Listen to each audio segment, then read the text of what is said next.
Hello, everybody, and welcome to Lauren Loves Color. This is Lauren. I am here to share with you today a completed book. Yay! I have completed the Color by Color Stained Glass Mandala book. This is by Shershneva. This took me about 2 months to finish. I think I started early March on this book, and then I just completed it this past week. So I wanted to show you what the completed book looks like real quick. For those of you who are not familiar with the Color by Color series, this is not color by number. There is an outline. Let me zoom in for you here. There's an outline of a picture with different colors in the outline, and then you simply just match using this color palette here, the colors that you see on the page, and then it will transform into a colored picture. If you've never tried the Color by Color series before, maybe you've been somewhat intimidated by it. My book is like dirty for some reason. If you've been intimidated by it or haven't tried it, I would highly suggest starting with this book. This book doesn't use as many colors throughout each image, and because it's a pattern, it's simple. You know, once you've applied pink here, you're going to apply it to here, here, here, all the way around the mandala. So it makes it a lot easier to be able to determine which colors you want to use where. So those of you who may have struggled in the other Color by Colors book or want to just try it, this to me is a great intro book into it. Also, at www.kiracoloring.com, I will link that information down in the description box below, along with the information for this book and the link to Amazon. You can also get these books for free off of her website. Test them on a couple sheets of paper, just print them out, and just try to see how you like it.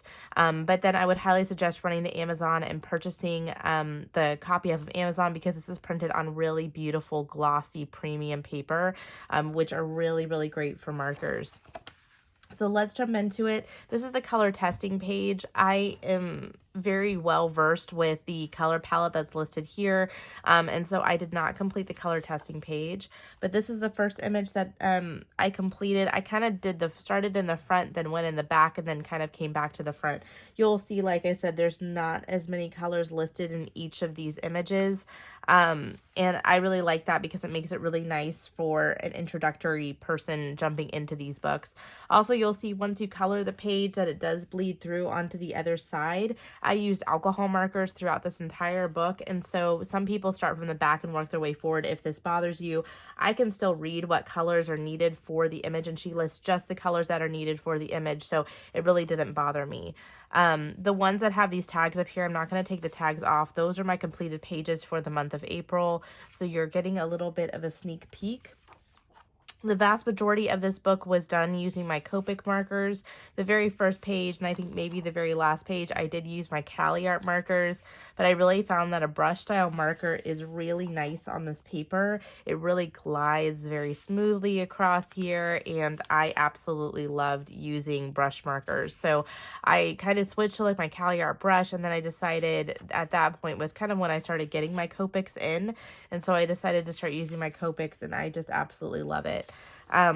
What is brilliant, and this was a buddy color with Pickwick Turtle, was this page here. What I absolutely love about this is her use of color. She uses very different color combinations in each of the pages inside of her book, and there are 20 images in each of the Color by Color books that she has put out thus far.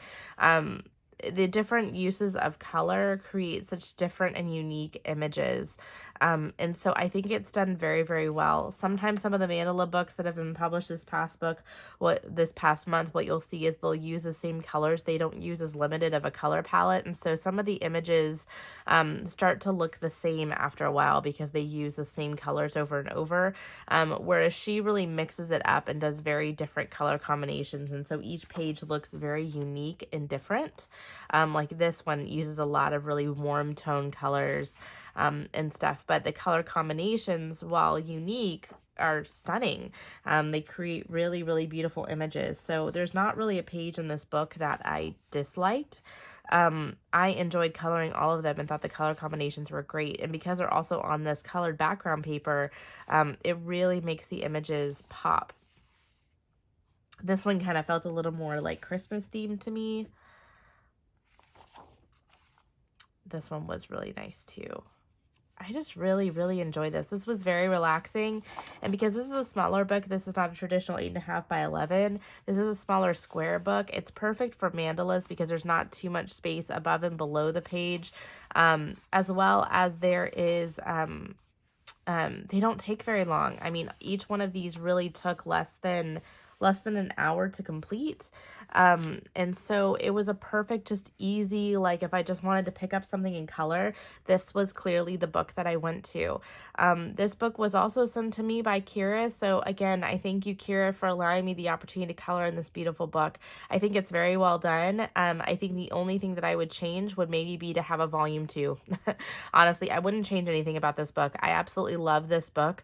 I think there needs to be a volume 2 just because this book is extremely popular, and I think because of all of the things that I had listed. So if you haven't purchased this book or are interested in it, check it out down in the description box below. I hope you enjoyed this quick video, and I hope you all have a beautiful rest of your week. I'll see you again soon. Bye.